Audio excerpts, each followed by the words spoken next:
penjelasan di paparan Bapak Eko Wahyudi. Nanti kalau ada sesuatu yang masih perlu diperjelas, panjenengan sampaikan biar Pak Eko Wahyudi memperjelas. Dan Pak Eko Wahyudi bila sudah penyampaian, tolong beritahu timer juga kami agar kami segera mencatat waktunya. Ngaten Pak Eko. Ini persiapan Bu ya, 5 menit pertama. Iya, oke. Ya. Semangat Pak Eko. Insya Allah.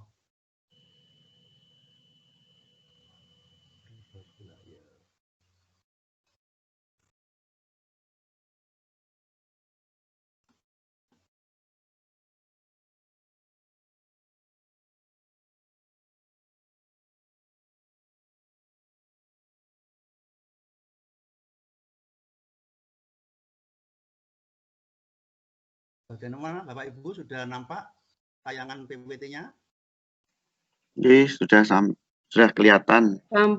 Sudah kelihatan, sampun. Sampun, nggih matur nuwun. Bisa dimulai nggih Bu? Bu Novi? Nggih, Pak Eko sudah siap? Nggih, insyaallah Bu.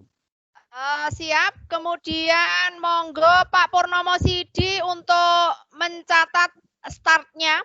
Kemudian perbagian-bagian tolong dicatat. Nggih. Monggo siap, Pak Eko. Nggih, Bu.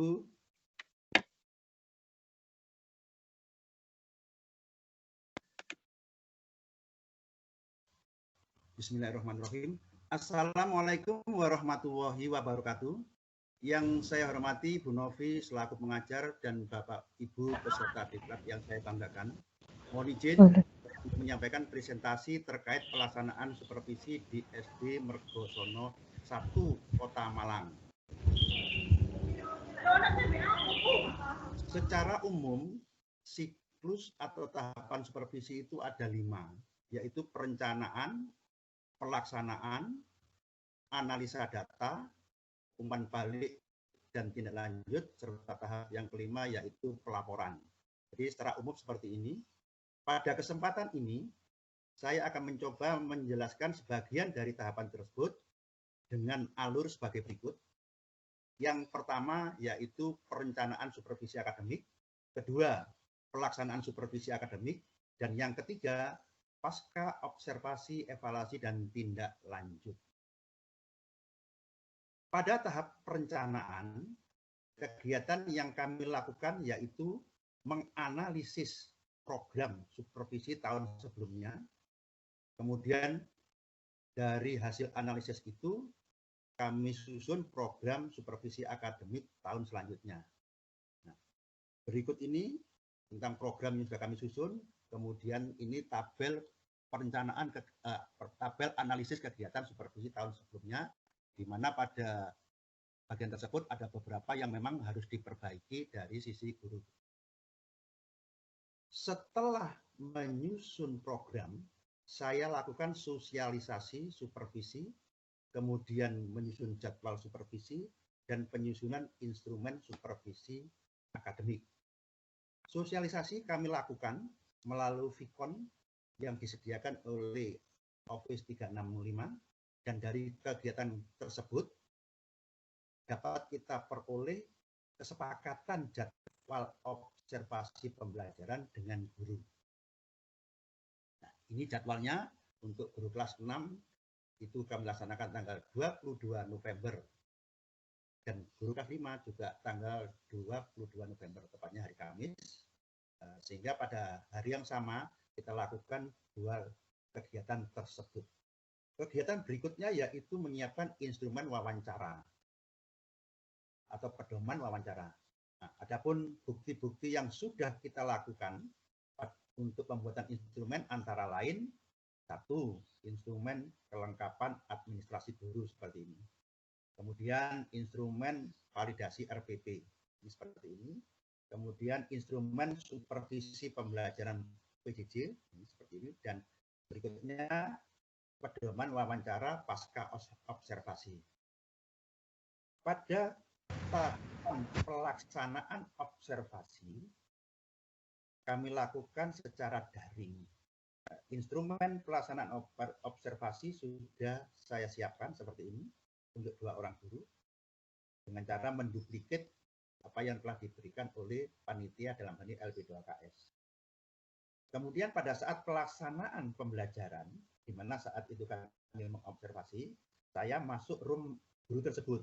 Sehingga dengan saya masuk dalam room itu bisa mengamati pembelajaran secara baik. Ini yang ada gambar merahnya ini. Masuk, di situ saya lihat bagaimana guru mengajar dan juga anak-anak belajar. Alhamdulillah sebagian besar antusias dan senang dengan kegiatan pembelajaran seperti ini. Berikutnya, pada tahapan pasca observasi, yang kami lakukan adalah pikon wawancara pasca observasi dengan guru yang disupervisi. Nah, ini salah satu buktinya yang sudah kami lakukan, pikon wawancara observasi. Pada kegiatan tersebut, kami cermati bagaimana informasi yang dari guru setelah pembelajaran tersebut. Kemudian hasil wawancara kami masukkan ke dalam instrumen wawancara pasca observasi. Ini bentuk instrumennya. Bapak Ibu yang saya hormati, untuk evaluasi dan tindak lanjut supervisi akademik, kita ambil dari data-data yang masuk. Berikut adalah data analisis supervisi akademik terhadap RPP yang dibuat oleh guru. Di mana guru kelas 6B, yaitu Bapak Samuji, skor yang diperoleh 100, nilainya 86,20. Sedangkan Bapak Bayu, guru kelas 4, memperoleh skor 93 dengan nilai 80,17. Sehingga rata-rata perolehan skor 96,5 dan nilainya 83,185. Hal ini menurut data rentang nilai termasuk kategori baik. Kemudian hasil analisis supervisi akademik pembelajaran untuk Pak Samuji mendapat skor 68 dengan nilai 82,92, sedangkan Pak Bayu mendapat skor 66 mendapat nilai 80,48. Sehingga skor rata-ratanya 67, nilainya 81,70. Ini pun juga masih dalam kategori baik. Kesimpulannya, baik dalam pembuatan penyusunan RPP maupun dalam pelaksanaan pembelajaran, mereka berdua kategori baik. Walaupun mungkin ada beberapa kekurangan yang sudah kami sampaikan dalam laporan. Nah, dalam bentuk grafik diperoleh seperti ini Bapak Ibu. Yang pertama ini yang berwarna biru itu skor untuk RPP. Skor yang diperoleh untuk RPP, sedangkan yang berwarna merah atau coklat ini skor untuk PJJ-nya. Berikutnya evaluasi dan tindak lanjut supervisi akademik. Dari hasil data-data yang kami peroleh, kita olah sedemikian rupa, kemudian muncul hal-hal yang menjadi masukan, saran, atau hal-hal yang harus ditingkatkan oleh guru dan bentuk kegiatannya. Dari kedua guru yang saya supervisi, ada beberapa hal sebenarnya yang harus ditingkatkan, namun dalam hal ini dengan keterbatasan lembar kerja, saya ambil 2, yaitu pertama, Bapak guru tadi harus melengkapi lampiran RPP, karena RPP yang disetorkan kepada saya ini masih ada beberapa bagian yang kurang. Yang memang mungkin persepsi mereka RPP 1 lembar menurut Permendikbud, tapi kan lampirannya itu yang banyak. Nah, dari situlah akhirnya lampiran-lampiran ada yang tidak tersampaikan. Kemudian dalam pelaksanaan pembelajaran, rata-rata dari mereka ini dalam penggunaan pendekatan saintifik ini masih belum maksimal. Hal ini bisa saya maklumi sebenarnya. Karena apa? Waktu yang diberikan untuk kegiatan meeting tadi dengan siswa itu amat pendek. Apalagi kalau yang menggunakan Zoom gratis itu hanya waktunya 40 menit. Itu yang kendala-kendala yang dihadapi dan harus ditingkatkan pada pembelajaran berikutnya. Sementara bentuk kegiatan yang bisa dilakukan oleh guru untuk meningkatkan kekurangannya Yang pertama melalui KKG Mini atau KKG gugus, kemudian yang kedua melalui IHT, in-house training.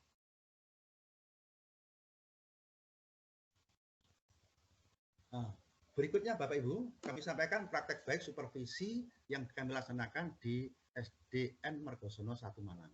Di dalam praktek baik ini tidak terlalu banyak yang kami tampilkan karena memang dibatasi oleh waktu. Namun setidaknya 4 kegiatan atau 3 kegiatan yang dilaksanakan pada saat supervisi kami laksanakan, baik itu perencanaan, pelaksanaan maupun pasca observasi. Namun tayangan nanti hanya dalam bentuk cuplikan-cuplikan, yaitu tadi karena dibatasi waktu sehingga saya harus motong video-video tersebut sehingga waktunya tidak melebihi 5 menit. Nah, ini contoh sosialisasinya yang kami lakukan. Nah, ini guru-guru waktu bincang-bincang setelah pembelajaran itu. Berikutnya masih praktek baik, yaitu dalam tahap pelaksanaan. Nah, ini pelaksanaan yang dilakukan oleh guru saat mengajar.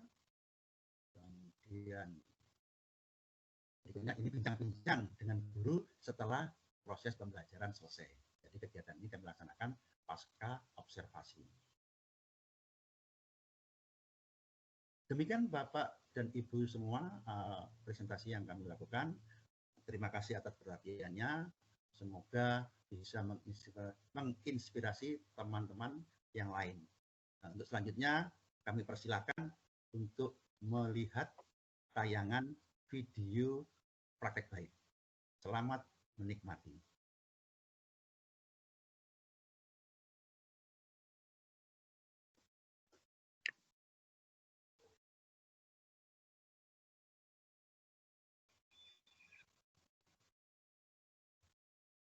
Mohon informasi, apakah suaranya sudah terdengar Bapak Ibu?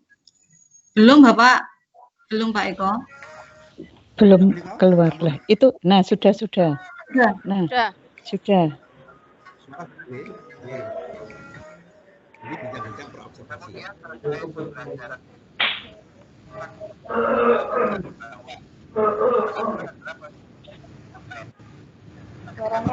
Suaranya kecil Pak Eko. Suaranya kecil soal. Ini memang hasil Vicon, jadi mungkin saat itu sinyalnya kurang bagus. Ya, ini hasil Vicon.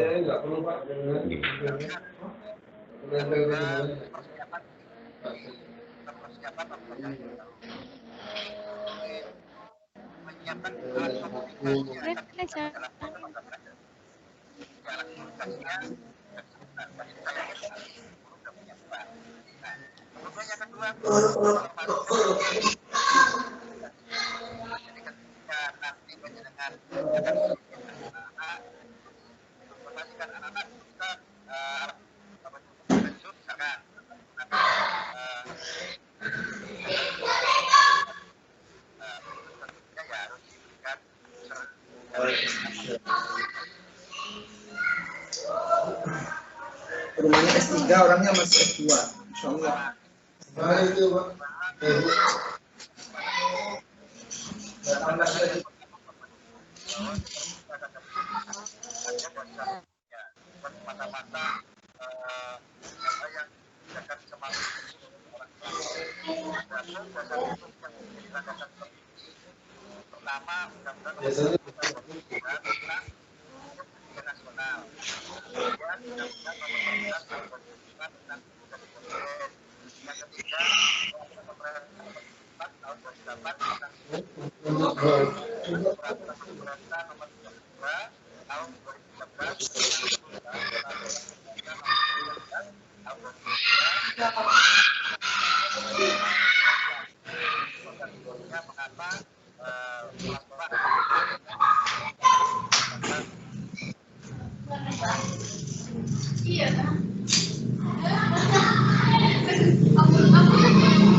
Ini kok ngomong Mbak Ina sih sebentar aja.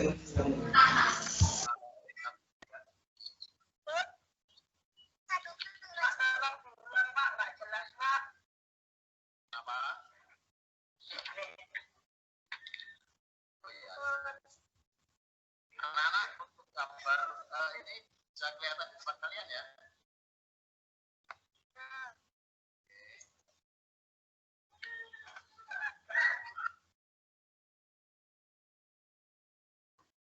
Di kegiatan ini sendiri banyak indikator-indikator yang dilakukan.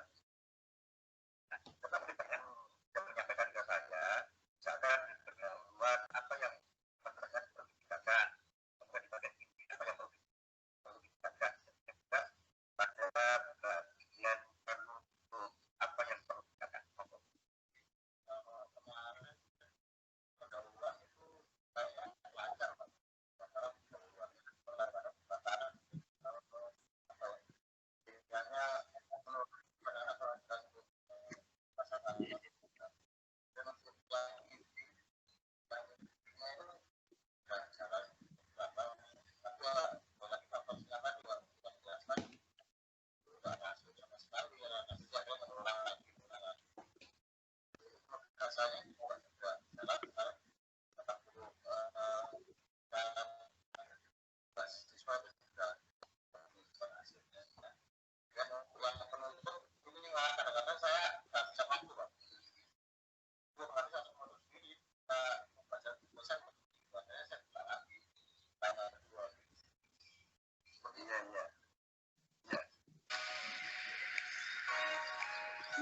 Sudah 10 menit, Ibu, presentasi plus best practice-nya.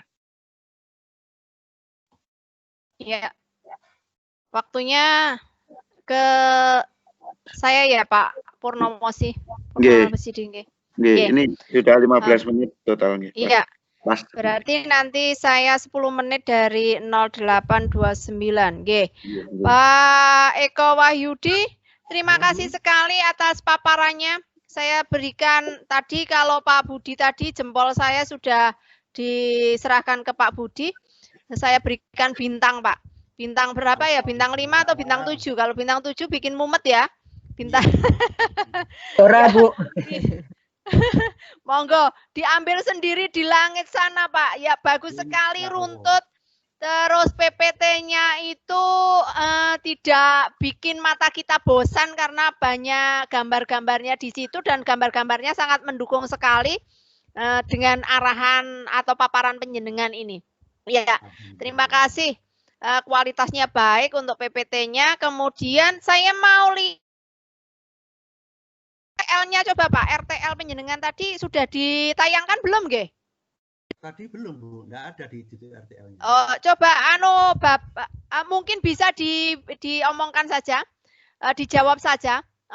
Dari kegiatan supervisi yang penjenengan lakukan ini, itu seperti Bu Dini tadi menanyakan ke Pak Budi, betul? Itu yang menjadi pembeda antara supervisi dengan pemanfaatan TIK dengan supervisi yang wajib atau yang rutin kita lakukan setiap tahunnya, itu kan di TIK-nya ya Pak Ye? Iya. Ya, yang saya tanyakan, untuk tahun ini, pandemi ini, masa pandemi ini, apakah guru-guru atau siswa di sekolahan penjenengan sudah mendapatkan akun Office 365, Pak? Saja Bu ya. Ya. Untuk Bapak Ibu guru yang sudah mendapatkan akun baru 2 orang itu, Bu. Mengingat web kami memang web gratisan, jadi belum bisa kita untuk daftar. Begitu juga untuk siswa maupun orang tua, kita belum bisa mendaftarkan akun mereka. Insya Allah kami dengan teman-teman segugus ini sudah sepakat kemarin itu akan mencoba segera mengurus web yang berbayar sehingga kegiatan melalui Microsoft Office 365 ini bisa kita lakukan. Oh gitu ya. Pak Eko bisa apa maksudnya dompleng atau menjadi satu dengan dinas pendidikan situ, Pak? Jadi melalui Dinas Pendidikan itu nanti untuk memintakan akunnya, akun Microsoft 365. Seperti halnya di Kabupaten Wonogiri, itu yang mengusahakan sekolahan-sekolahan, sehingga mereka guru-guru memiliki akun itu dari Dinas Pendidikannya. Jadi dari Dinas Pendidikan nanti di kolektif saja sekolahan-sekolahan mana di data begitu, kemudian minta Dinas Pendidikan setempat untuk pengajuan akun ini, ngaten. Jadi tidak berbayar terlalu mahal, mungkin hanya di kuota mungkin nggih. Kalau anu memang kuota nggih. Ini bisa di RTL kan. Jadi nanti tindak lanjutnya itu tidak mandek di sini di pembelajaran pada saat penjenengan pelatihan saja, tetapi juga bisa diimplementasikan untuk masa-masa yang akan datang, walaupun kondisinya sudah tidak pandemi lagi, tetapi ada beberapa hal, beberapa tahapan yang bisa penjenengan lakukan secara daring. Misalnya pembuatan form, gitu ya. Terus form ini dikirimkan ke guru. Dalam waktu yang bersamaan guru bisa nyetor ke RPP ke penjenengan. Itu kan sudah merupakan terobosan yang untuk menembus waktu yang mungkin terlalu sempit, sehingga kalau kita memanggil guru satu persatu gitu kan waktunya terlalu lama. Jadi bisa. Oke, dari RTL tadi belum tersampaikan, jadi saya tidak tahu rencana tindak lanjut penjenengan nanti bagaimana begitu untuk pelatihan ini, Pak. Terkait RTL sudah saya kirim, Bu. Kami ada 7 kegiatan yang penjenengan sampaikan tadi belum terpikirkan. Insya Allah nanti pada saat kami laporan ke dinas akan saya utarakan niatan untuk mengikut akun ke Dinas Pendidikan. Terima kasih banget, Bu, informasinya. Iya, nggih, Pak. Terus ini Pak, untuk video nggih, videonya sudah bisa tertayang dengan suara yang walaupun masih sangat kecil sekali suaranya, tetapi dari gestur orang-orang yang ada di dalamnya saya bisa mengikuti bahwa itu adalah kegiatan apa begitu. Kenapa penjenengan memilih video itu sebagai praktek baik selama mengikuti pelatihan ini, Pak? Mungkin ada alasannya. Nah kan Bu, terkait video saya pilih satu video itu memberikan gambaran yang lugas tentang apa yang saya lakukan. Sementara untuk bukti foto-foto memang kami nggak punya. Mau bikin screenshot nanti butuh foto-foto yang cukup banyak. Jadi lebih baik saya pilih video-video yang sudah kami lakukan pada saat pelatihan ini, kemudian kami potong-potong. Dan untuk pada teman-teman semua barangkali ketika memotong memang ada kesulitan kalau memori kita itu kecil. Karena video-video yang harus dipotong itu agak cukup besar. Nah, kemudian saran saya tentang pembuatan video yang seperti tadi pemotongan penggabungan itu pakai video maker yang versi agak lama, itu lebih mudah saya lihat itu. Ngaten dulu. Oh iya. Nah, di video itu kegiatan apa Pak yang penjenengan rasa bahwa itu sebagai praktek baiknya? Itu tadi kalau saya lihat dari awal kegiatan nggih. Dari awal kegiatan supak penjenengan sampai akhirnya, berarti semua apa yang dilakukan itu menjadi praktek baik buat penjenengan, tidak fokus ke satu kegiatan begitu nggih? Iya Bu, betul. Hampir semua kegiatan dalam pelatihan ini menurut saya baik Bu. Maka saya terima kasih kalau kemarin tuh nama saya diikutkan dalam kegiatan ini. Dan ini meskipun nanti di luar pandemi COVID akan kita laksanakan atau menggabungkan antara luring dan daring begitu. Yang kedua, dengan kegiatan supervisi berbasis TIK ini bisa kami